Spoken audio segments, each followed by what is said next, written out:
Para aquellos que no estuvieron aquí el domingo pasado por la tarde, buscamos ver 1500 años de historia de la Iglesia en solo 2 sermones. Y eso significa que viajamos rápidamente y cubrimos una inmensa cantidad de terreno.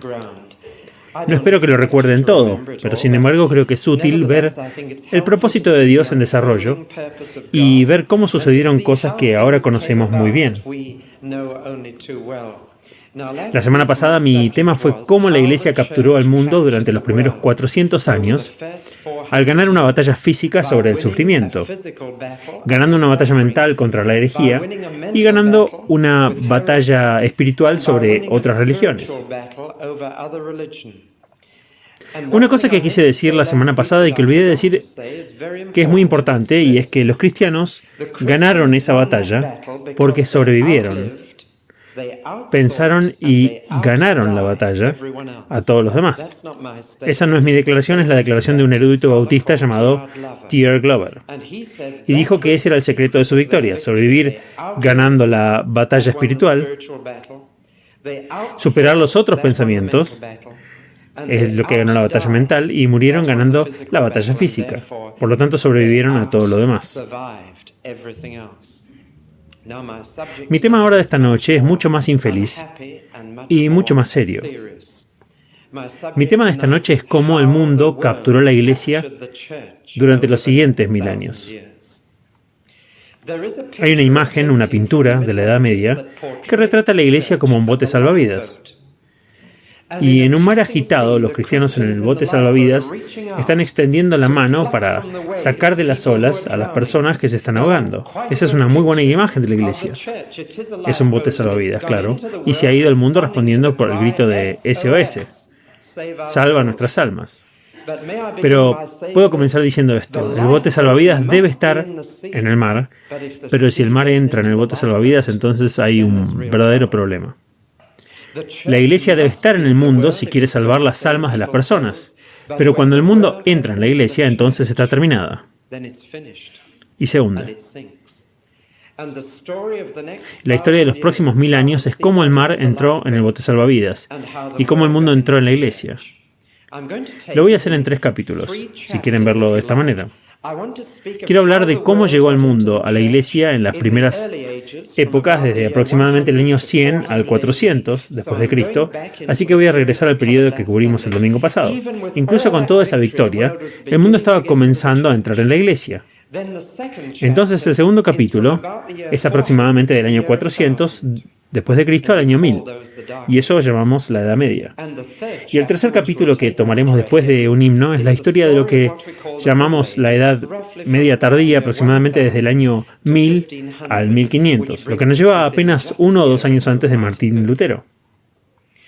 Ahora, ¿cómo entró el mundo en la Iglesia en los primeros 400 años cuando hubo mártires, cuando había predicadores como los que había, cuando se estaba ganando la batalla? ¿Cómo entró el mundo? 4 cosas sucedieron durante esos primeros 4 siglos que comenzaron a diluir la Iglesia de Jesucristo. Lo primero, obispos regionales. Lo segundo, sacramentos mágicos. Tercero, la religión establecida. Y lo cuarto, membresía nominal. Estas fueron las 4 cosas que comenzaron a erosionar la Iglesia de Jesucristo. La Iglesia del Nuevo Testamento, la Iglesia de los Apóstoles. Tomemos primero este asunto de los obispos regionales. Vimos el domingo pasado por la tarde que en el Nuevo Testamento cada iglesia tenía un número de obispos para sí misma. Ese es el patrón divino en el Nuevo Testamento. Se les llamaba ancianos u obispos o presbíteros. No importa, los nombres se refieren al mismo oficio de líderes espirituales.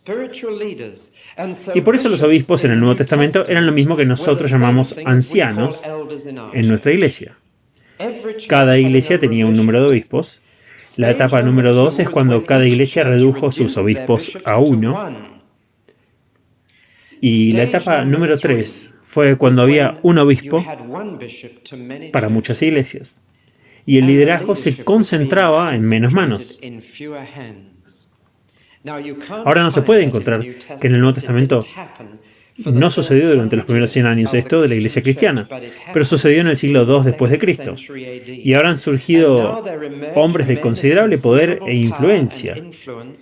No muchos obispos para una iglesia, sino muchas iglesias para un obispo. Y esta desviación del orden divino en el Nuevo Testamento fue claramente una de las primeras cosas que empezó a estropear y a cambiar el carácter de la iglesia de Jesucristo. Bueno, temo estar en un terreno difícil diciendo esto, pero lo creo implícitamente. Y si quieren saber cómo sucedió, se los contaré en privado. Es una larga historia. La segunda cosa que comenzó a erosionar la iglesia es esta visión mágica de los sacramentos. Tomemos el bautismo. En lugar de ser un símbolo externo del lavado espiritual de los pecados que le viene a un hombre cuando cree en Jesús,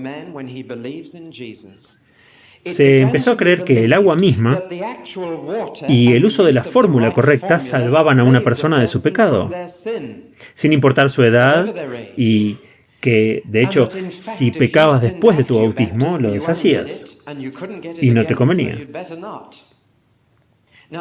Eso es una visión mágica y supersticiosa, por lo que decidieron, en primer lugar, que sería mejor que no se bautizaran hasta que estuvieran en su lecho de muerte. Después de todo, si te bautizas antes de morir, existe un gran riesgo de pecar después y deshacer el buen trabajo de lavar el pecado.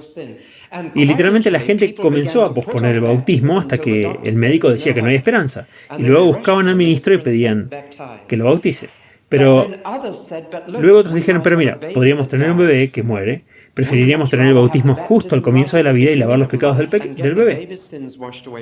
No queremos que nuestro bebé esté en el infierno. Ahora, ambos puntos de vista eran supersticiosos y mágicos.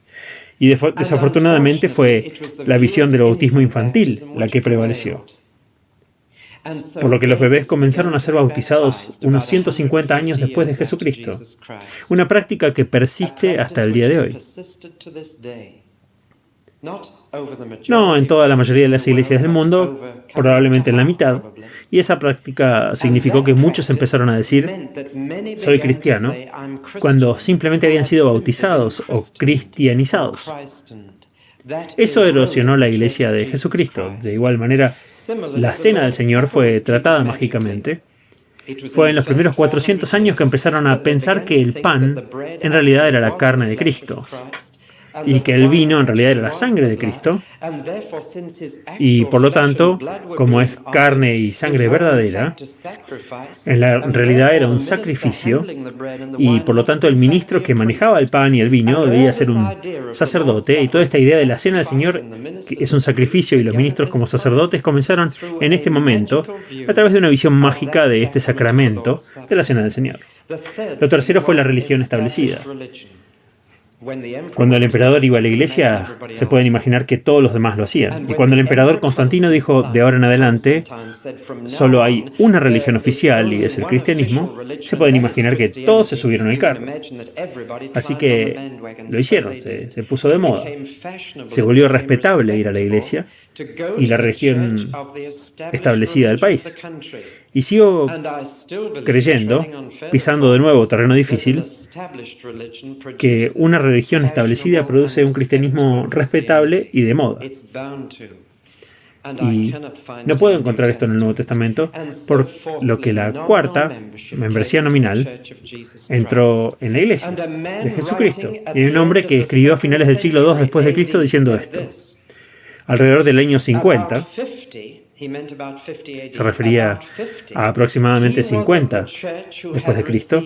Alrededor del año 50 estaba la iglesia que había recibido el bautismo en el Espíritu Santo y llamó a Jesús Señor. Pero alrededor del año 180 reconoció la regla de fe, que es el credo, el canon del Nuevo Testamento y la autoridad de los obispos. En otras palabras, la gente iba a unirse por otras razones, aparte de que creían en Jesús y habían recibido su Espíritu Santo. Ahora era una institución. Por supuesto, hubo protestas y en cada etapa, cuando la iglesia salió mal, hubo protestas. Y las dos protestas en los primeros 400 años fueron dos movimientos llamados montanismo y monaquismo. Y ambos eran protestas contra una iglesia que se estaba volviendo rica en el mundo y se estaba llenando de gente que ni siquiera se había convertido. El montanismo surgió de lo que llamamos ahora Turquía y Asia Menor. Un hombre llamado Montano se dio cuenta de que en decenas de miembros de la Iglesia no había rastro del Espíritu Santo. Y por eso buscaron nuevamente al Espíritu Santo de Dios. Y hubo un avivamiento en Asia Menor. Bueno, creo que si quisieran saber a quiénes se parecían más hoy, eran pentecostales y redescubrieron el Espíritu Santo de Dios. Y los dones del Espíritu regresaron a la Iglesia a través del montanismo. Y la vida regresó a la adoración y el vigor y la realidad regresaron a través de esta protesta pentecostal contra la muerte de la Iglesia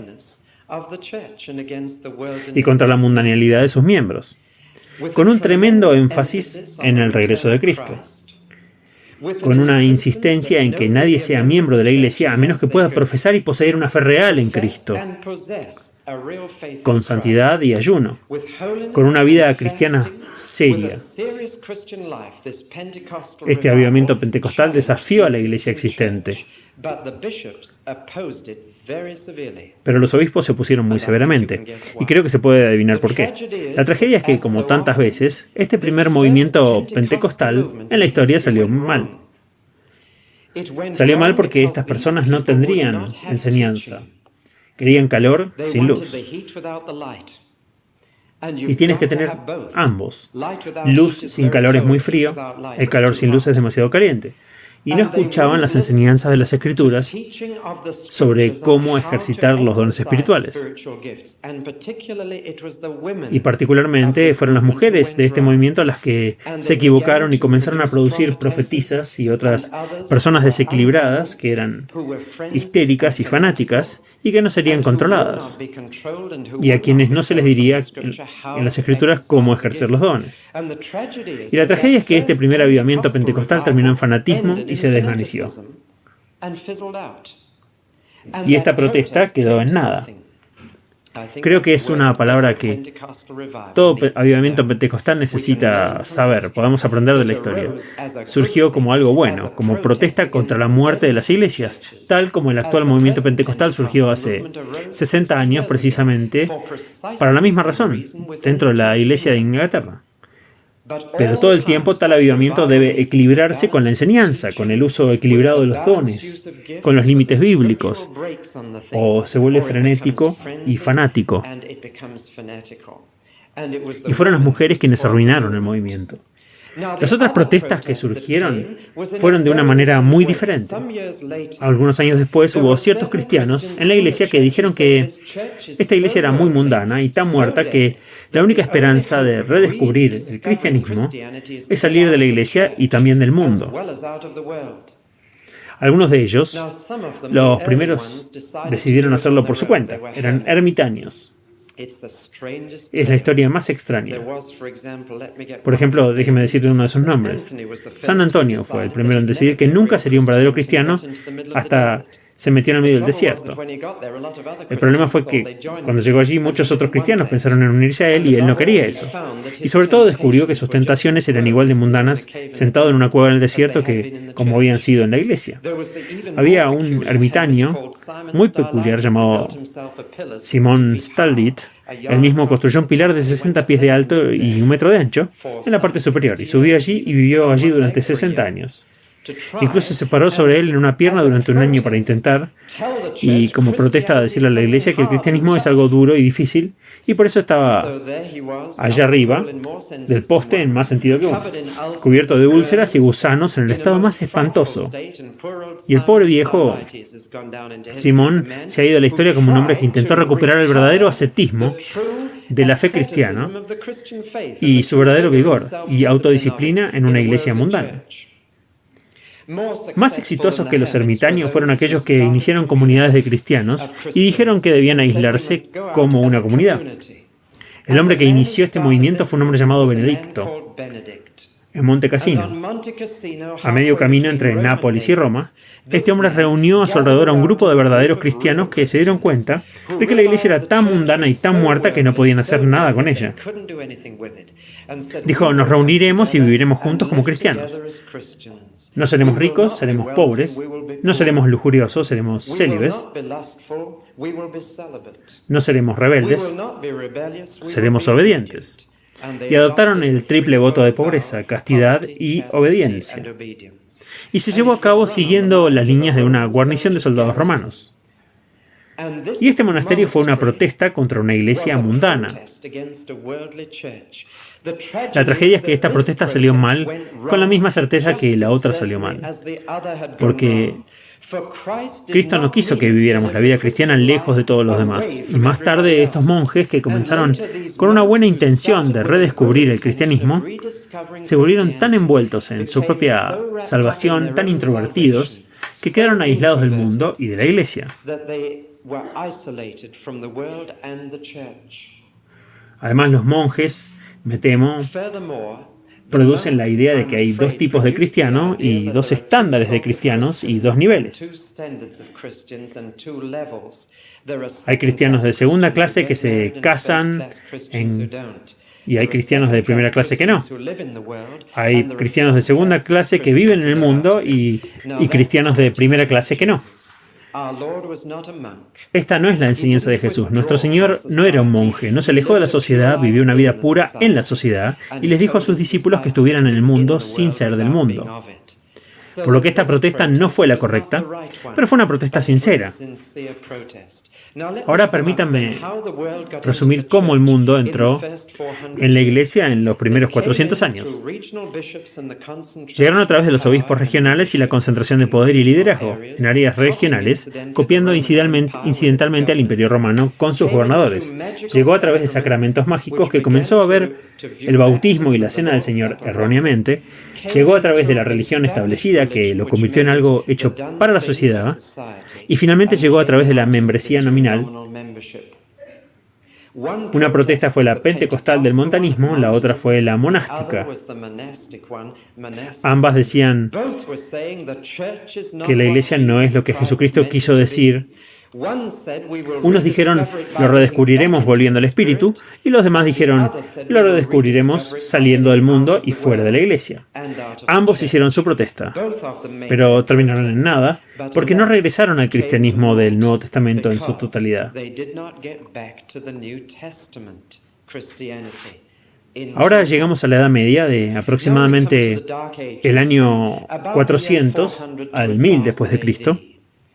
Aproximadamente comenzando con este evento que llamamos la caída de Roma. Ahí es donde realmente quiero comenzar la historia de esta noche. En el año 410 vino una catástrofe. Los bárbaros del norte presionaron la ciudad de Roma.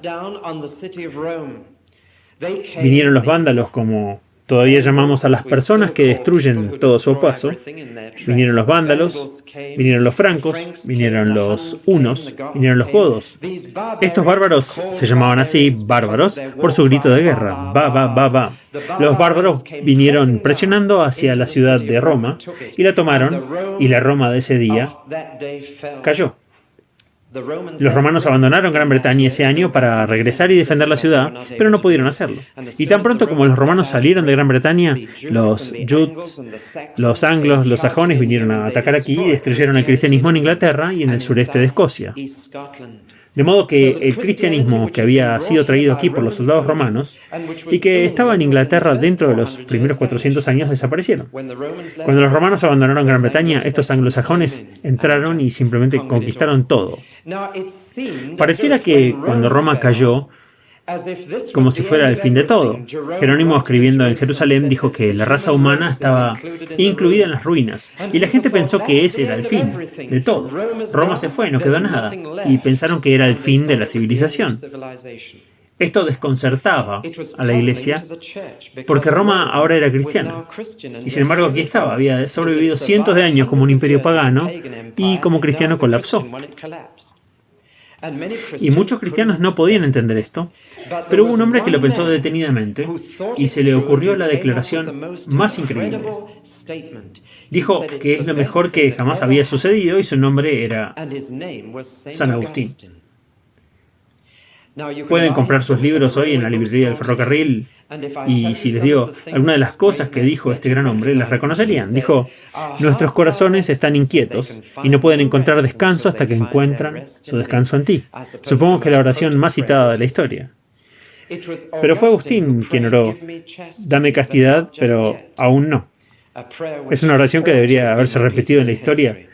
También fue Agustín quien dijo: ama y haz lo que quieras. Ese es otro de sus dichos. Déjenme decirles un poco sobre él. Él ha tenido más influencia en la historia de la Iglesia que cualquier otro hombre después del apóstol Pablo. Nació en el norte de África y cuando fue como estudiante a la Universidad de Cartago, se metió en el grupo equivocado de jóvenes y muy pronto tuvo una concubina con quien tuvo un hijo. Vivió en una relación ilegal con ella durante unos 20 años. Tuvo un padre pagano, pero una madre muy piadosa y santa que oraba por él, con lágrimas, todos los días. Y oraba por este hijo descarriado, Agustín. Posteriormente, por su mente brillante y su trayectoria académica, fue invitado a ser profesor de retórica de la Universidad de Milán. Y cuando fue allí, fue a escuchar al santo obispo Ambrosio, el himno que cantaron al comienzo de este servicio de él, y cuyos restos mortales he contemplado. Y bajo la predicación de ese obispo, este joven Agustín, con su mente brillante, pero con su vida completamente derrochadora, llegó a una tremenda convicción de incertidumbre y pecado. Un día, sentado en un jardín, llorando por el desastre que había hecho de su vida, escuchó la voz de un niño, la voz de un chiquito, sobre el muro del jardín que decía: tómale, tómale. Y tomó y leyó. Nunca supo quién era ese niño, pero vio un pergamino en el asiento junto a él y lo tomó y lo leyó. Y era Romanos. Era la carta de Pablo a los romanos. Y Agustín la leyó completa y la luz salió. Cuando salió a la calle después, la mujer con la que había vivido lo vio y él se escapó de ella. Y ella corrió tras de él y le dijo: Agustín, soy yo. Y él respondió gritando por encima del hombre: pero no soy yo, no lo soy. Gradualmente enderezó su vida y comenzó a escribir, y escribió toda la historia de su conversión en un libro llamado Confesiones. Las Confesiones de San Agustín. Y lo vi en la librería del ferrocarril local apenas hace una semana o dos atrás. Cómprenlo y léanlo. Este gran hombre. Ahora, cuando estaba en la mediana edad, Roma cayó y el mundo entero pareció derrumbarse sobre sí. Y Agustín se puso a pensar en esto y finalmente escribió un segundo libro. Escribió muchos, pero el segundo gran libro que recordamos se llama Ciudad de Dios. Y en él dice esto: es bueno que esta ciudad pagana de Roma se haya derrumbado, porque una ciudad de Dios puede reemplazarla. Es bueno que un imperio terrenal haya llegado a su fin, porque ahora se puede establecer un imperio celestial. Y este fue su libro y trajo esperanza y nueva vida a muchas personas. Les hizo ver que había una ciudad de Dios que aún sobreviviría cuando la ciudad de los hombres hubiera desaparecido.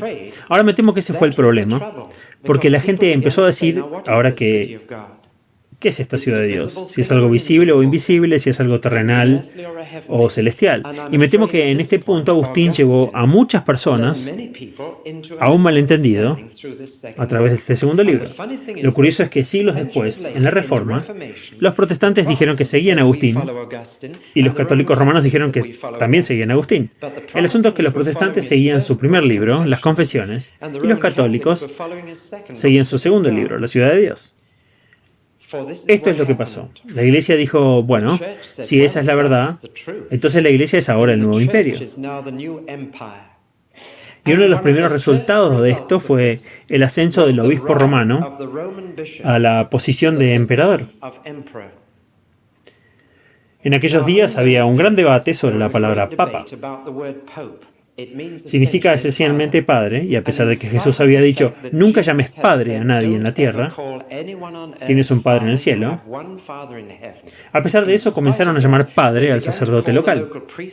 Luego llamaron padre al obispo regional, y finalmente los 5 grandes obispos de Jerusalén, Alejandría, Constantinopla, Roma y otro que he olvidado, Cartago, empezaron a decir: mira, si a alguien vas a llamar padre, debe ser a nosotros 5. Y finalmente el obispo de Roma dijo: ahora mira, la ciudad de Roma se ha ido, pero ahora soy el emperador, soy el obispo principal, y de ahora en adelante me llamarás papa solo a mí, me llamarás padre. Y el papado surgió, y lo interesante es que el papa adoptó los títulos e incluso las túnicas del emperador romano. Adoptó el título Pontifex Maximus, también conocido hoy en día como el Sumo Pontífice, y es el título del emperador romano. Y la idea de Agustín estaba equivocada. Y la gente pensaba que la iglesia es el nuevo imperio y debe tener su emperador y debe tener sus túnicas, debe tener sus ceremoniales, debe tener su trono, y así la iglesia se convirtió en un imperio y el papa se convirtió en rey. Por supuesto, uno podría imaginar que muchos cristianos no tenían nada de eso. Los cristianos franceses no lo harían, los cristianos irlandeses no lo aceptarían, los cristianos galeses no lo aceptarían, los cristianos escoceses no lo aceptarían. Me temo que los cristianos ingleses sí. Y en un momento parecía como si las islas británicas quedarían atrapadas entre aquellos que creían que el cristianismo no tenía un papa y aquellos que creían que sí. San Columbo fue a Iona y a Escocia y llevó a Escocia a Cristo. Y luego Aidan vino a la isla de Lindisfarne en Northumberland y hace unos 2 meses estuve parado en la iglesia de Lindisfarne, en las ruinas de la iglesia de Aidan allí, en la pequeña isla desde la cual evangelizó Northumberland, y así surgió este cristianismo no papal. El cristianismo celta vino a través de Irlanda y Escocia hasta Inglaterra del Norte. Pero más tarde el Papa dijo, tenemos que llegar a Inglaterra, tenemos que conseguir estos anglos.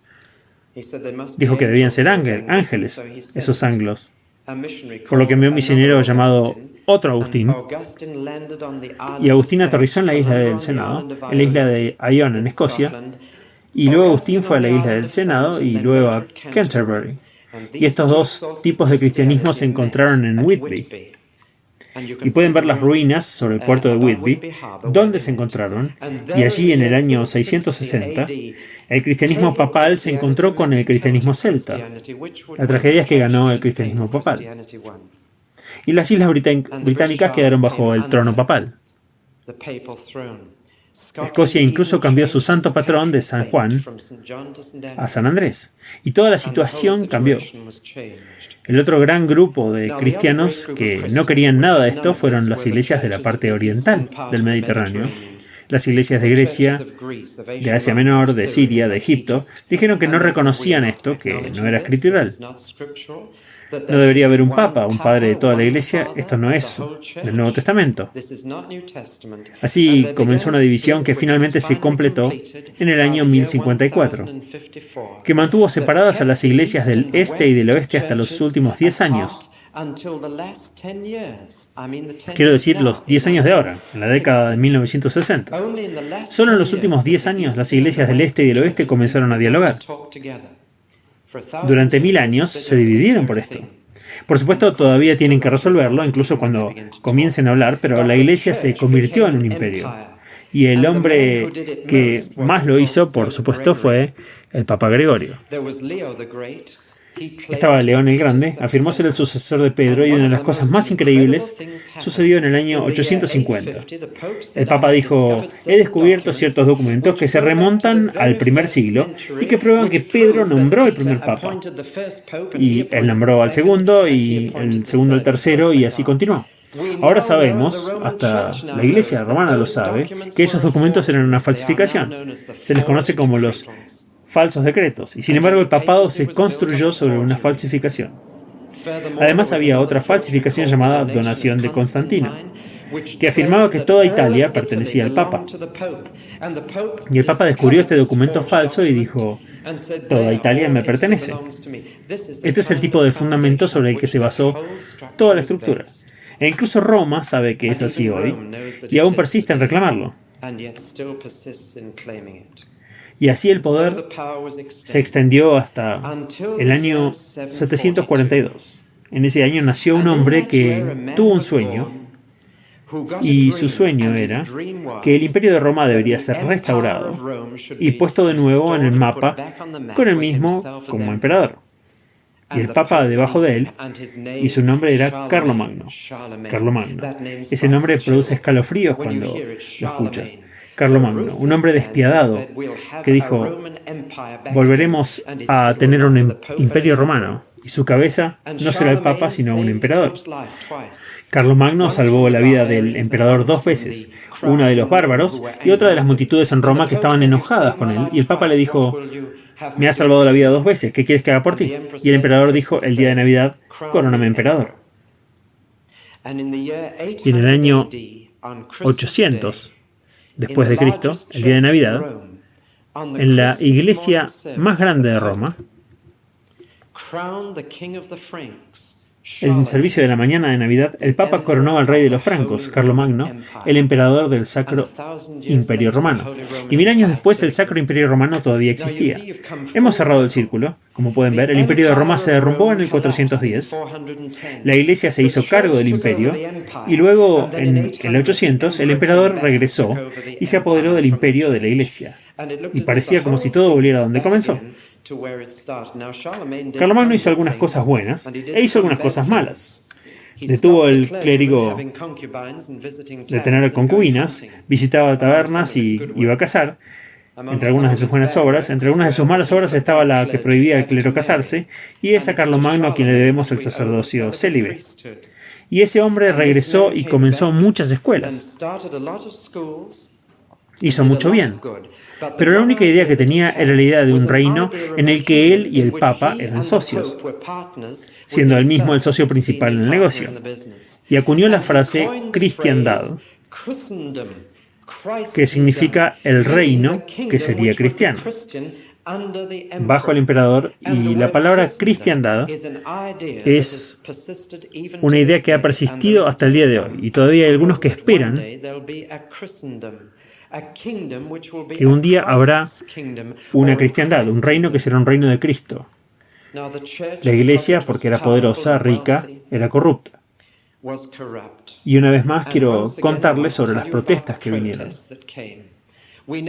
Teníamos una iglesia ahora que tenía un papa como cabeza, una iglesia que adoraba imágenes, una iglesia que enseñaba a la gente que se salvaría haciendo peregrinaciones y penitencia, una iglesia que le decía a la gente que todo tipo de cosas que no se pueden encontrar en el Nuevo Testamento. La protesta vino del este y del norte. Vino del este por dos cosas. Primero, por el Islam. El juicio más grande que jamás haya habido sobre la iglesia cristiana fue el surgimiento del Islam. He vivido en Arabia y he visto algo de esta religión. Déjenme contarles un poco sobre ella. Mahoma nació en 571 en un pueblo llamado La Meca. La Meca. Y La Meca era el centro de la superstición idólatra para la raza árabe. En medio de La Meca había un enorme edificio cuadrado, no tan grande como esta iglesia, cubierta con cortinas negras, y en ella había una piedra sagrada, la Kaaba, un meteorito que había caído del cielo.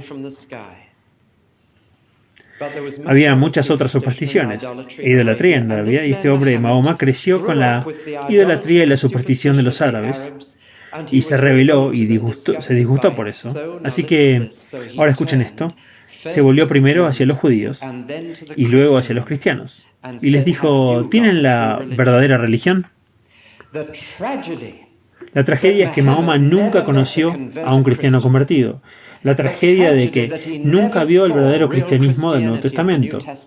La tragedia de todo lo que todo lo que vio fueron sacerdotes, investiduras e imágenes y crucifijos, y dijo: esto es tan idólatra como la religión árabe. Si tan solo Mahoma hubiera conocido a un cristiano verdadero a finales del siglo VI, pero no fue así. Así que dijo: bueno, voy a buscar una nueva religión que sea más pura. Y se alejó de este cristianismo miserable y pervertido que en ese momento era todo lo que pudo encontrar. Así que se casó con una viuda rica y pasó años en el desierto. Y en el desierto dice que le hablaron y una voz le dijo: no hay más Dios que Alá, y Mahoma es su profeta. Y comenzó a predicar esto. Escribió, anotó lo que escuchó en sus visiones en un libro, el Sagrado Corán, y fue perseguido y tuvo que huir a Medina en el año 622. Y esa es la fecha de la cual los árabes toman todo su calendario. Por eso su año no es el mismo que el nuestro.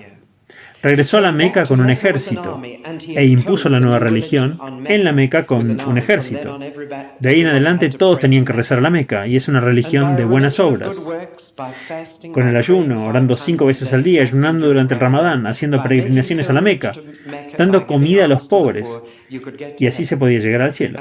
Y esa religión se impuso con la fuerza de las armas, y el Islam barrió el cristianismo del Mediterráneo, barrió el cristianismo de la costa norte de África, y no volvería a haber una iglesia allí durante siglos. Barrió al cristianismo de la propia Tierra Santa, de Jerusalén, del lugar donde murió Jesús. Barrió a través de España y Asia Menor. Barrió dentro de Francia y llegó hasta las puertas de Lyon. Barrió Europa del Este y llegó hasta Viena. Y pareció que el Islam iba a aplastar al cristianismo con un gigantesco movimiento de pinza. Es el juicio más grande que Dios jamás ha permitido que caiga sobre la iglesia cristiana. Y fue merecido. Y el cristianismo desapareció de la mayor parte de la costa mediterránea. Pero llegó ahí y no más. Dios no iba a permitir que el cristianismo fuera aniquilado por completo, y los detuvo en Lyon y Viena y se retiraron a sus fronteras actuales, es decir, a la costa norte de África y hasta Turquía.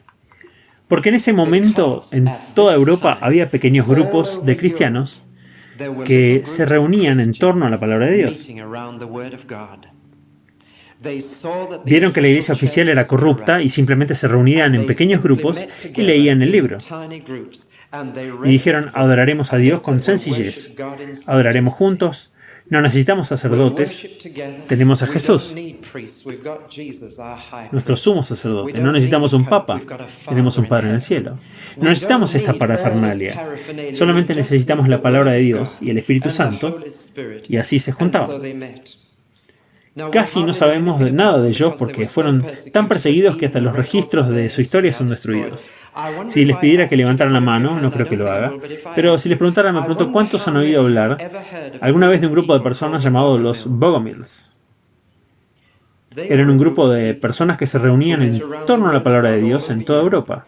Se conocían principalmente en Bulgaria y Bosnia, y la palabra Bogomil es la palabra búlgara para amigos de Dios. Estaban los paulicianos, que se reunieron en Armenia y Tracia y Asia Menor. Estaban los cátaros, que significan los puros. Lo mismo que la palabra puritano. Posterior se reunían en los Balcanes. Y en toda Europa, a lo largo de estos siglos, yo solía pensar en mi simplicidad que durante 1000 años la única iglesia fue la iglesia católica y la iglesia oriental. Eso no es cierto. Y me emocionó descubrir que a lo largo de estos siglos hay un continuo de grupos de cristianos sencillos que se reunieron en torno a la palabra de Dios en las iglesias locales. Pagaron por ello con sus vidas, pero se reunían. Y la llama de la fe se mantuvo igual para las generaciones sucesivas. Ahora hagamos una pausa y cantemos un himno, y luego la segunda mitad de nuestra historia será más breve.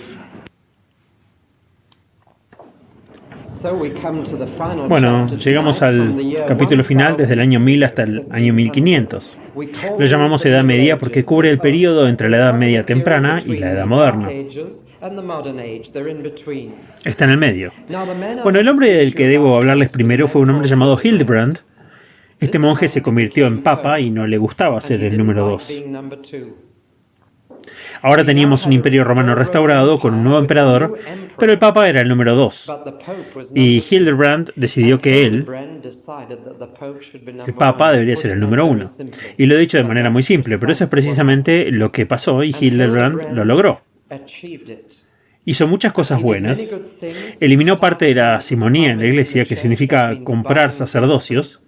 Eliminó muchas cosas que estaban mal, pero lo hizo porque creía que el papa debería tener el control de todo, incluidos los reyes, y hubo una batalla entre Hildebrand y el emperador, Enrique IV, en ese momento. Se resolvió de la manera más dramática y terrible. Enrique IV desafió a Hildebrand y le dijo: yo soy el número 1. Y Hildebrand dijo: no, no lo eres, que el pueblo decida. Y el pueblo decidió que era Hildebrand. Y arriba en los Alpes, el Papa se encontró con el emperador romano Enrique IV, que venía del norte de Europa. y se encontraron en los Alpes sobre la nieve. Y el Papa estaba en un refugio de montaña y mantuvo al emperador Enrique IV esperando descalzo afuera en la nieve durante 3 días antes de hablar con él. Y de esa manera Hildebrand puso al emperador no solo como número 2, sino definitivamente en un lugar secundario. A partir de ahora, durante los próximos 500 años, el Papa es la figura más influyente y el papado es el poder que controla el mundo occidental. La Iglesia ahora es el imperio nuevamente, y fue este Papa quien inició el símbolo de los papas que mi hijo Richard usa en su uniforme escolar, para mi disgusto. 2 llaves cruzadas de San Pedro. Una de esas llaves es la llave de la autoridad sagrada sobre la Iglesia y la otra es la llave de la autoridad secular sobre el Estado. Y las llaves cruzadas de San Pedro son parte de nuestra comunidad local.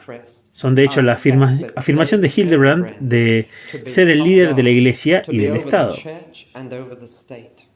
Esto puso la fuerza física de los ejércitos a disposición de la Iglesia, y debido a que Hildebrand pensó de esta manera, comenzó a usar la fuerza para establecer el reino de Cristo.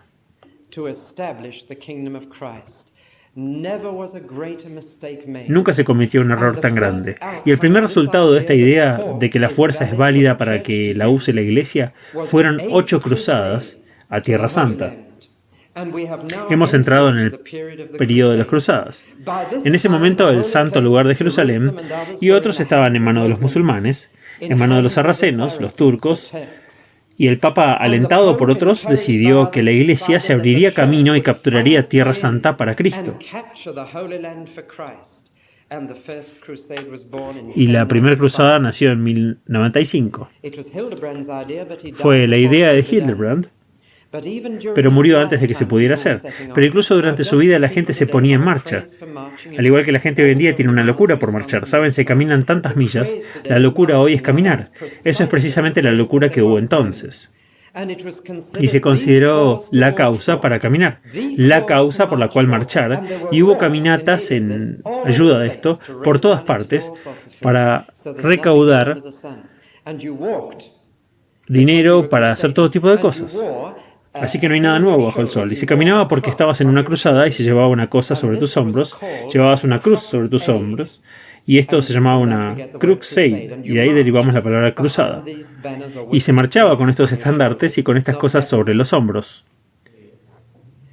La primera cruzada fue comenzada por un predicador fanático, grosero y descuidado llamado Pedro el Ermitaño. Partió con 600.000 hombres y solo llegó una décima parte de ellos. La mayoría murió en las altas montañas de Turquía, pero llegaron allí, tomaron Jerusalén y la saquearon. Y violaron a las mujeres y establecieron el llamado gobierno de Cristo en Jerusalén, masacrando a todos los sarracenos de esa ciudad. Ahora, ¿eso es cristiano? Uno de inmediato dice, por supuesto que no lo es, pero tengan en cuenta que fueron engañados, y miles de personas pensaron que esto era lo que la Iglesia debía ser, un imperio terrenal que se establecía a sí mismo por la fuerza. Tengan en cuenta que había incentivos. Se les ofreció la absolución de sus pecados, se iban y luchaban por Cristo. Se les ofrecieron indulgencias, tantos años de purgatorio, que ahora se creía en eso. Le dijeron que sus deudas serían canceladas por ley si iban. Les dijeron que había perdón para los criminales que saldrían de prisión para ir y pelear.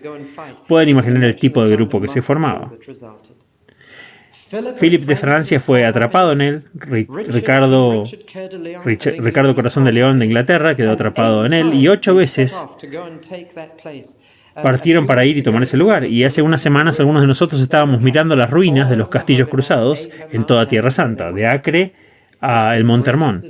Allí estaban. Es el desastre más grande que jamás haya habido. Una de esas cruzadas fue una cruzada de niños. 2.000 niños partieron a marchar por Europa para tratar de recuperar Palestina para Jesús. Ninguno de ellos llegó. El Papa les dijo, tendrán comida milagrosamente proporcionada por los ángeles si van. Pero la comida nunca llegó. Y los ángeles nunca aparecieron. Es una historia increíble que deben leer si quieren entender el trasfondo de la Reforma. ¿Cuál fue el fracaso básico? La respuesta es que pensaron en establecer el reino de Cristo por la fuerza física y así hubo órdenes de caballeros cristianos. Los caballeros de San Juan de Jerusalén, los caballeros templarios y otras órdenes de caballeros cristianos. Todo sonaba grandioso, valía la pena marchar, y captó la imaginación de los jóvenes y fueron por miles a la muerte. La última fue un completo fracaso y miramos hace unas semanas la montaña plana donde los últimos cruzados murieron asediados por los sarracenos.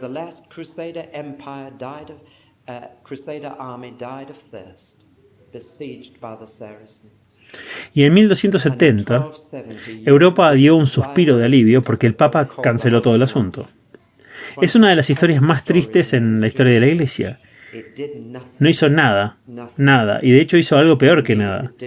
De usar la fuerza fuera de la Iglesia, el Papa ahora decidió usar la fuerza dentro de la Iglesia. Y comenzó otro capítulo terrible llamado la Inquisición. No me atrevo a entrar en una descripción de las cosas hechas en nombre de Cristo. Los obispos se negaron a ejecutar esta terrible máquina de crueldad y sospecha, obligar a la gente a seguir la línea cristiana. Pero los dominicanos lo aceptaron, y durante muchos años muchas personas temieron por sus vidas a través de esta cosa terrible que fue la Inquisición. Lo que estaba mal fue que la Iglesia se consideraba a sí misma como un imperio terrenal, que era válido el uso de la fuerza para establecer la causa de Cristo. Ahora sabemos que esta no es la manera de hacerlo. Sabemos que la Iglesia no debe usar otra fuerza que el amor y nunca debe obligar a nadie, excepto a través del amor y la predicación del Evangelio, a aceptar a Cristo. Y por supuesto, este tipo de corrupción pronto se vuelve contra sí mismo. El poder tiende a corromper, dijo Lord Acton, y el poder absoluto tiende a corromper absolutamente. Y por cierto, esa es la cita correcta de sus palabras. He ido alrededor de 6 versiones, pero esta es la correcta. Y corrompe. Y muy pronto el Papa eran 2 papas, o había 2 luchando por el trono, y luego 3 papas, y la gente se preguntaba a qué punto estaba llegando el mundo. Había un papa en Aviñón, sobre el puente de Aviñón, estaba el Papa, no solo el puente, y había un papa en otro lugar, y había un papa en Roma. Y había 3 de ellos. Ese tipo de comportamiento pronto conduce a desintegración. Lograron unir el papado, pero luego la corrupción comenzó a llegar más lejos. Los monasterios se volvieron corruptos, se hicieron demasiado ricos. Los obispos se volvieron demasiado poderosos. Las parroquias se volvieron corruptas y las prácticas de la religión cristiana ordinaria se corrompieron. Hubo oraciones a María. Nunca nos dijeron que oráramos a María. Es un ser humano como nosotros. Hubo oraciones a los muertos. Había oraciones a los santos. Estaba la doctrina que causaba el mayor temor, la doctrina del purgatorio. ¿Cuántos años pasas por el sufrimiento después de morir? Estaba la doctrina de la misa, el sacrificio llamado de la Cena del Señor ofrecido por parte del sacerdote. Había confesión al sacerdote, había indulgencias para que por una suma de dinero se pudieran comprar tantos años del purgatorio. Había peregrinaciones, había adoración de reliquias, había imágenes en adoración. Nada de esto estaba en el Nuevo Testamento. Pero cuando tal corrupción se instala, todo parece ir mal. Y cuando tal poder y riqueza llegan a la Iglesia, no pasa mucho tiempo antes de que la adoración y otras cosas sean destruidas. ¿Cuál fue la falla básica detrás de todo esto? Si olvidan la mayor parte de lo que dije esta noche, esto es importante. Les diré lo que estaba mal. En una frase, la Iglesia había comenzado a pensar que ella era Cristo. Y todavía lo piensa. Hace unos meses le pregunté a un importante sacerdote si esto sigue siendo cierto, y él dijo que sí, que eso no cambiará. Estaba preguntándole sobre el Concilio Vaticano, discutiendo con él, y dijo... Le dije, mira, mi única diferencia, mi único problema es que no creo que la Iglesia sea Cristo. Y no creo que ella sea profeta, sacerdote y rey. Creo que Jesús es esto. Y la Iglesia no es nuestro profeta, ni nuestro sacerdote, ni nuestro rey. Y me dijo muy francamente, no discutiremos eso en el Consejo de Vaticano, porque eso nunca cambiará. Ahora, esa es la falla básica. Si creo que soy el profeta al mundo, entonces puedo decirle al mundo qué creer y puedo decir infaliblemente lo que es verdad. Si soy el sacerdote del mundo, puedo decir, tienes que venir a mis sacramentos, tienes que confesarte conmigo, si no es, quieres la salvación. Y si pienso que soy el rey del mundo, entonces estableceré mi autoridad lo más ampliamente que puedo. Es una confusión entre la cabeza y el cuerpo de la iglesia. La cabeza es divina, el cuerpo es humano. Y es Cristo quien es la cabeza, y es Él quien es el profeta, sacerdote y rey. Y la iglesia no lo es. Ahora, esa es la diferencia básica entre el protestantismo y el catolicismo, y es una diferencia tan grande hoy como siempre, y no hay ningún cambio. La situación no ha cambiado ni un centímetro en este respecto, y fue durante la Edad Media cuando el papado empezó a pensar en sí mismo como profeta, sacerdote y rey, y como vicario de Cristo en la tierra. De modo que cuando el Papa habla desde su asiento, es Cristo quien está hablando. Eso es fundamental. Y hermanos, lo digo con amor, pero ese sigue siendo el problema, y no ha cambiado ni un centímetro, y sigue siendo la pregunta más importante que debemos enfrentar.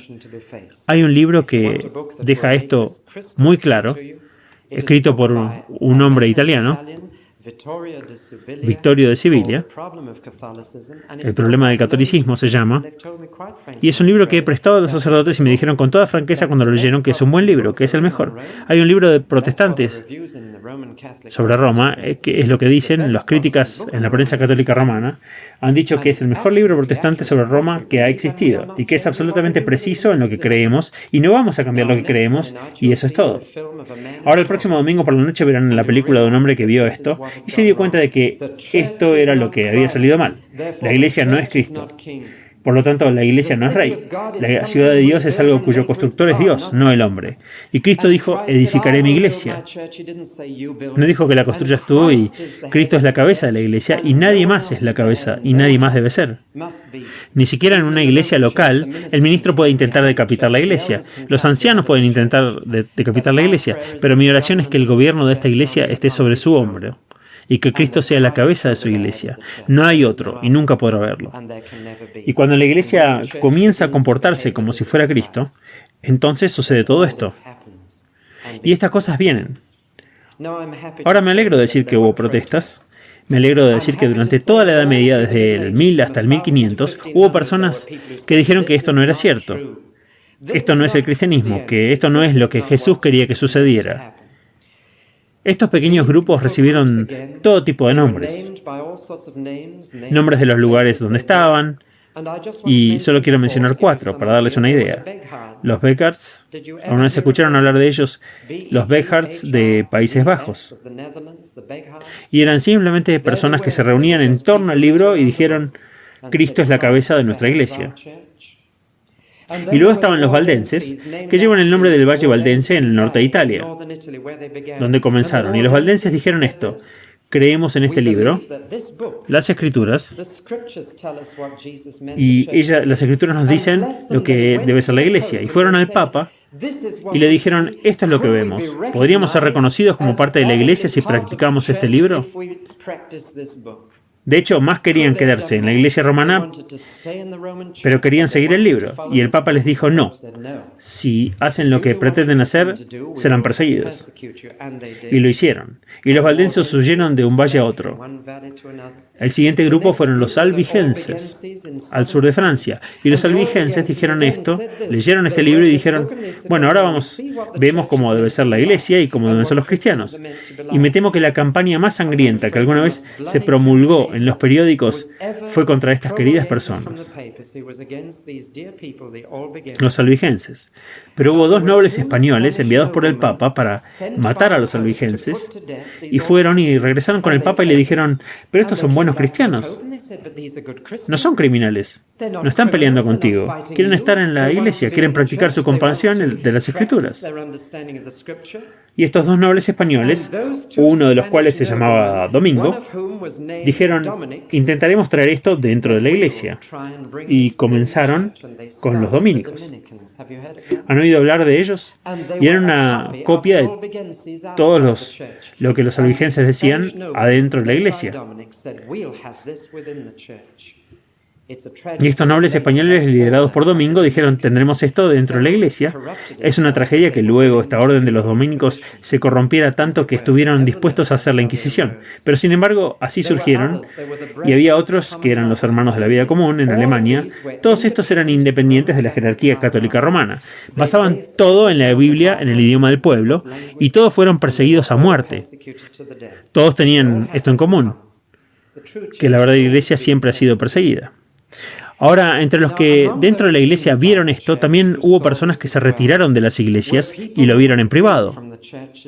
Uno es este hombre llamado Bernardo de Clairvaux, del que acaban de cantar. Un joven muy serio, aunque en su juventud había sido el cabecilla de una banda de ladrones. Pero después de haber sido prisionero de guerra durante 2 años en las guerras de Italia, volvió en sí y se dio cuenta de que estaba desperdiciando su vida. Se convirtió en un hombre serio, hijo de un varón francés, se retiró de sus riquezas y se retiró con 12 amigos a un valle lleno de ladrones en el sur de Francia. Y allí vivía de hojas de haya cocidas y hierbas con sus amigos. Vivía una vida terriblemente pobre. Despertaba a sus amigos a las 2 de la mañana para orar, no los dejaba dejar de trabajar hasta las 8 de la noche y construyó una comunidad en el valle de Clairvaux. Y Bernard se convirtió en uno de los cristianos más poderosos de Europa. Incluso eligió un papa y lo hizo sin ningún cargo, sin dinero, sin ninguna fuerza material o psicológica. Lo hizo porque era el gran cristiano que era.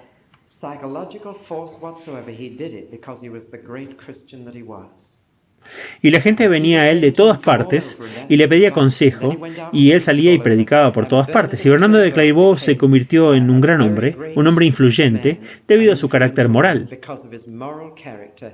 Más tarde lo llamaron fabricante de papas, porque puso a Inocente III en el trono papal. En privado amaba a Jesús. Y Martín Lutero dijo una vez: de todos los monjes y sacerdotes de la historia, tengo la más alta estima por Bernard de Clairvaux. Y él es del cual acabamos de cantar. Lástima que en público se sintió obligado a apoyar el papado, y alguien tan sabiamente dijo que hizo retroceder la reforma por lo menos 2 siglos. Y me temo que este hombre, con su maravilloso amor privado por el Señor, hizo retroceder públicamente lo que podría haber sucedido. El otro hombre por esta época, y casi al mismo tiempo, había un hombre cuyo nombre conocen muy bien. Francisco nació en el pequeño pueblo de Asís, y este hombre, Francis, fue llamado a enfrentar la vida al encontrarse con un mendigo, un leproso en la calle, y pasó junto a este leproso del otro lado, y al pasar pensó: ¿qué clase de hombre soy yo para alejarme de un prójimo? Y regresó y besó al leproso. Francisco entonces empezó a tomarse en serio la vida y buscó a Cristo y encontró a Cristo. Francisco reunió a su alrededor un número de amigos que salían de 2 en 2, en absoluta pobreza, predicando el Evangelio, ganando gente para Cristo, y aunque es mejor recordado por su amor con los animales y los pájaros, y tenía un amor notable con ellos, y su amor por la naturaleza era único, Francisco debe ser recordado porque Francisco fue el primer misionero entre los musulmanes. Y arriesgando su vida fue al propio sultán a predicarle el Evangelio de Jesucristo a los jefes de los musulmanes. Francisco fue el primer misionero entre los musulmanes, y en lugar de ir con 600.000 hombres para luchar contra ellos, Francisco fue solo con la pobreza para predicar el amor de Jesús. Y fue el primer y último misionero entre los musulmanes árabes durante muchos siglos. No hasta que Raymond Lull estuvo allí con otro intento de llevarles el Evangelio. Así fue Francisco, y estos hombres se destacaban. Francisco y sus seguidores vestían túnicas y grises, y se hicieron conocidos como los frailes grises. Y encontrarán frailes grises en el nombre de las calles de la ciudad.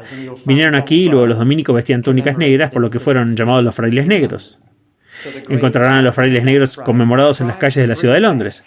Así que los frailes grises y los frailes negros intentaron traer de vuelta a la vida cristiana simple a la iglesia, pero la triste historia es que ellos también fracasaron y se volvieron corruptos, y los franciscanos se convirtieron en mendigos profesionales, y los dominicos dirigieron la Inquisición. Verán, toda la situación pedía a gritos que alguien dijera cuál era la verdad, y la dijera tan bien que todos pudieran escuchar y entender. Un hombre llamado Arnoldo de Brescia, en 1150, él comenzó diciendo: la riqueza y el poder mundano no deberían estar en manos de la iglesia. Pero por desgracia, Bernardo de Clairvaux se opuso a él, y lo silenció. Luego vino un hombre llamado Marsilio, que era médico, y leyendo su Biblia dijo que la Biblia es el estándar de la Iglesia y ningún otro. Y los obispos y los papas son invenciones humanas, pero lo silenciaron también. Hubo un inglés que era profesor de la Universidad de París, un hombre llamado William Derkham, que también dijo eso y lo silenciaron. Hasta que finalmente le tocó a un hombre de Yorkshire ser lo que se llama la estrella de la mañana de la Reforma. Conocen la estrella de la mañana, esa estrella que todavía puedes ver cuando sale el sol. Y la estrella de la mañana de la Reforma fue un hombre de Yorkshire que llegó a Oxford como un estudiante brillante que se convirtió en profesor en Oxford y que viajó por todas partes mucho y fue apodado Doctor Evangelicus. Doctor Evangelicus. Y pueden adivinar por qué. Su nombre, John Wycliffe. John Wycliffe. Y este hombre redescubrió la Biblia. Supongo que más que nada hasta que Martín Lutero la transmitió, protestó contra el abuso papal. Hubo 5 decretos del papado contra él. Se les llamaba bulas en aquellos días y se emitieron 5 bulas. Lo llevaron a Canterbury y lo pusieron a juicio. Pero recurrió a las Escrituras, la única ley de la Iglesia, y dijo, voy a pasar esta Biblia del latín al inglés. Voy a hacer que los muchachos del campo conozcan este libro. Y John Wycliffe se esforzó en ser traductor de la Biblia, sabiendo que si puedes poner la Biblia en manos de hombres y mujeres comunes, les habrás dado la respuesta a todos los problemas de corrupción en la Iglesia. Y por eso trabajó en esto. Y lo logró. Y reunió a su alrededor a un grupo de predicadores que solían caminar simplemente por los pueblos con la traducción de la Biblia de Wycliffe y predicaban en la plaza del mercado y cantaban, y eran buenos cantantes, y cantaban el Evangelio. Y donde quiera que encuentres el Evangelio realmente predicado, encontrarás que también se canta. Y se les llamaba canciones de cuna o lalas, y ellos lolardos, y cantaban la misma palabra. Y entonces estos predicadores de canciones de cuna, estos lolardos, iban de un lado a otro de Inglaterra predicando la palabra y cantándola a la gente común en el mercado. Algo estaba sucediendo que iba a conducir a cosas tremendas. Hablé de esto muchas veces, pero si van a Amersham, suben por Station Road, giran a la izquierda a través de las casas hacia el campo, y ahí hay un monumento a las personas que fueron quemadas vivas por sus propios hijos, que fueron obligados a hacerlo. Encendieron las hogueras y quemaron a sus padres hasta la muerte. ¿Por qué? Porque fueron atrapados en los bosques de Amersham leyendo la Biblia. Eso fue por el resultado de Wycliffe y los lolardos. Eso sucedió. Y en ese monumento que está ahí arriba debes saber que esto sucedió en las colinas chiritanas, y Wycliffe fue a todas partes, y lo interesante es que murió como rector de Lutterworth, justo al lado de la M1 al sur de Leicester. Murió pacíficamente como rector mientras predicaba allí. ¿Saben? El otro día entré en esa iglesia en Lutterworth. El corazón de John Wycliffe se habría roto. Era más romano que Roma. Apenas podía ver por el incienso y había gran liturgia allí. John Wycliffe era rector en Lutterworth, al alcance de unas horas de manejo desde aquí, y allá predicó la palabra y condenó la corrupción que había en la iglesia. Él estaba en Oxford y había otra universidad en Europa que tenía un estrecho vínculo con Oxford, y era la Universidad de Praga, y el rector de Praga era un campesino pobre que por mérito propio había llegado a rector de la Universidad de Praga. Y su nombre también era John, y era John Huss. Y John Huss oyó de Wycliffe y comenzó a leer los libros de Wycliffe, y Huss comenzó a predicar lo mismo en Praga. Y John Huss finalmente fue arrestado y el Papa lo condenó a morir quemado. Y los husitas fueron ejecutados. Cuando llegó a Inglaterra la noticia de que el Papa había quemado a John Huss, ¿saben lo que hicieron? Fueron a Lutterworth. Las autoridades de la iglesia fueron a Lutterworth y desenterraron el cuerpo de John Wycliffe, lo quemaron en una hoguera y tiraron las cenizas al río Swift, en Lutterworth. ¿Saben lo que alguien dijo sobre eso? Como el río Swift llevará las cenizas al río Avon, y como el río Avon llevará las cenizas al río Severn, y como el río Severn llevará las cenizas a los canales alrededor de nuestras costas, y como esos canales llevarán esas cenizas a los océanos, así se extenderán las enseñanzas de John Wycliffe por todo el mundo. Y fue una profecía increíble. Así que vengo a mis últimos momentos.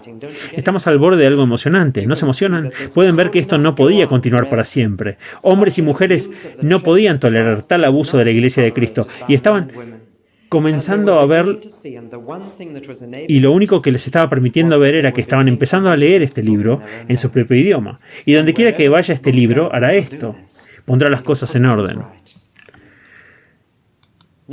Llego a mi último punto, y es este. Lo otro que causó la reforma no fue solo el abuso de la Iglesia, fue esto. Fue que los hombres estaban entrando en una era de descubrimientos y estaban empezando a tener nuevas ideas. Estaban empezando a descubrir cosas nuevas. Esto era cierto en el reino material. Cristóbal Colón descubrió América en 1492. Copérnico descubrió cómo la Tierra giraba alrededor del Sol y no al revés. Galileo estaba poniéndose el telescopio en los ojos y mirando las estrellas. Era una era de nuevos descubrimientos en el reino material, que estaba empezando a ser la era de la ciencia, en la que los hombres cuestionarían las cosas. Era una nueva era de descubrimientos en los procesos mentales. Estaban redescubriendo la literatura y el arte griegos. Y en las pinturas de Rafael se verá el redescubrimiento de la cultura antigua. Porque Constantinopla había caído por los turcos y los tesoros del arte griego habían sido arrastrados a Roma, a Italia, y el nuevo arte y la enseñanza se estaban difundiendo. Nuevos conocimientos, porque ya se habían inventado la imprenta y había toda una área nueva de conocimientos nuevos. Y uno de los grandes nuevos eruditos era un hombre llamado Erasmo. Y entre muchas otras cosas, Erasmo comenzó a redescubrir el Nuevo Testamento griego y el Antiguo Testamento hebreo. Fue un redescubrimiento de cosas viejas, así como un descubrimiento de cosas nuevas. Así que Erasmo dijo, voy a hacer un Nuevo Testamento tan preciso que incluso las mujeres, los escoceses, los irlandeses, los turcos y los sarracenos podrán recibir el mensaje en su debido momento. Disculpa, pero eso es lo que dijo Erasmo. Y por eso produjo un Nuevo Testamento preciso, y en lugar de la palabra penitencia apareció la palabra arrepentimiento, y se corrigieron muchas cosas que estaban mal en la Biblia que tenían. Ahora, todo esto fue un área de tremendo descubrimiento nuevo. Esto fue lo último que quiero decir esta noche.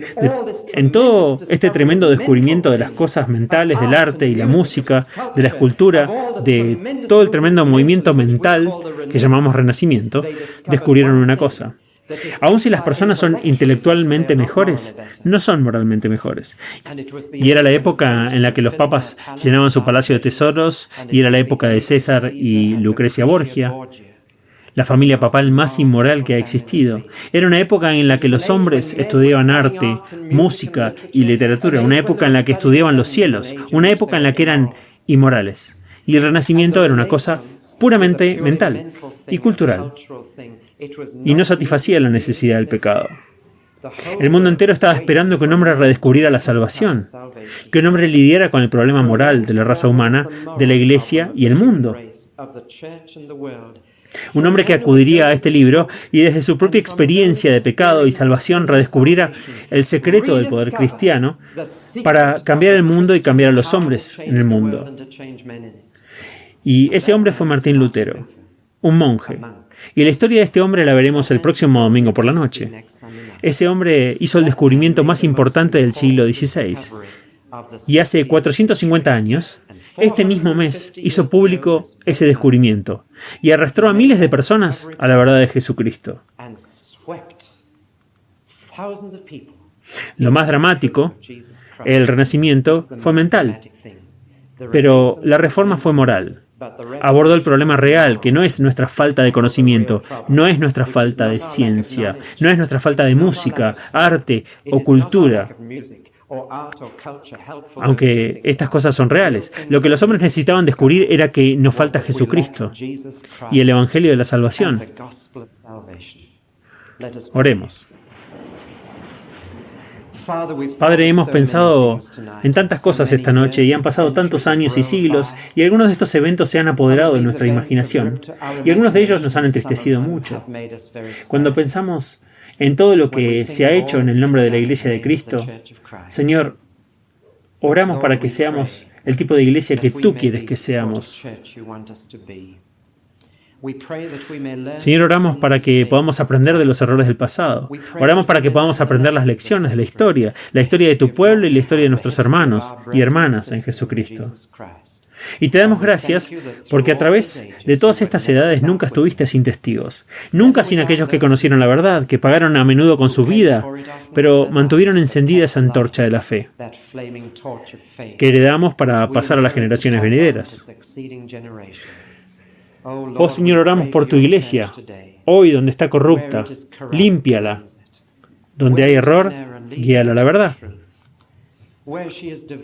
Donde se esté dividido, únela. Donde es perezosa, dale fuerzas. Llena donde las iglesias estén vacías. Donde se predique el Evangelio, que se haga con convicción y poder, y sobre todo, que Jesucristo sea visto como la cabeza de la iglesia, y la única cabeza de la iglesia, y que nosotros seamos vistos como su cuerpo, obedeciendo perfectamente a la cabeza. En todo lo pedimos en su nombre y por él. Amén.